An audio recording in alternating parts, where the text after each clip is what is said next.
Now to a terrifying encounter pitting man versus shark. It happened last June in the Gulf of Mexico. A group of spear fishermen were searching for tuna and other big fish, but they came face to face with this 12-foot tiger shark.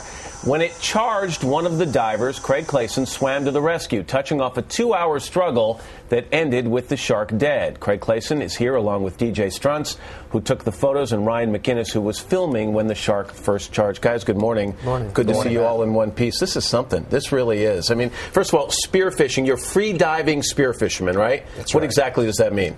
Basically, spearfishing while holding your breath.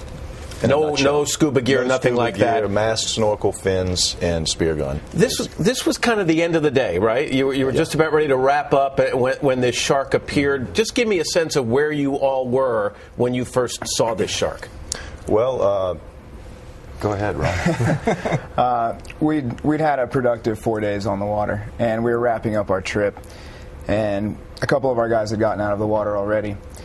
I turned around, and there was a pair of these beautiful red squid that were just hanging right there in front of me. So I filmed them for a few minutes, and I guess I had drifted a little bit away from these guys that were still in the water, and I got, it's going to sound hokey, but this feeling, and I turned around, and there was the shark. All right, 12-foot tiger shark. Generally speaking, how much of a threat are they to man? They're definitely a threat. I mean, they're oceanic apex predators. They're going to be cruising out in the ocean. They're top of the food chain. They're top of the food chain, looking for whatever they can to find for a meal. And it's not a malicious type of intent. They're just looking for a meal. From what I read, Craig, there was just something about the way this shark was positioning herself, the way she was swimming, that not only did you have a feeling that she was there, but everybody else had a feeling pretty instantly that this could go bad. Well, when you ask about, how much of a threat the situation was and how much of a threat this particular shark was, we spend countless hours diving with sharks. I mean, sometimes in the Gulf of Mexico, we could be surrounded by hundreds at a given time. Sometimes, on a given dive, 10 sharks over 10 feet. But this one was different. This one was different. And not all tiger sharks are going to act this way. Most of the time when we've been diving with them in the past, there have been completely no problems involved. But this particular shark, with his posture, his aggressive action, it was just a different feel. And eventually, Ryan, you get the camera. She kind of comes at you.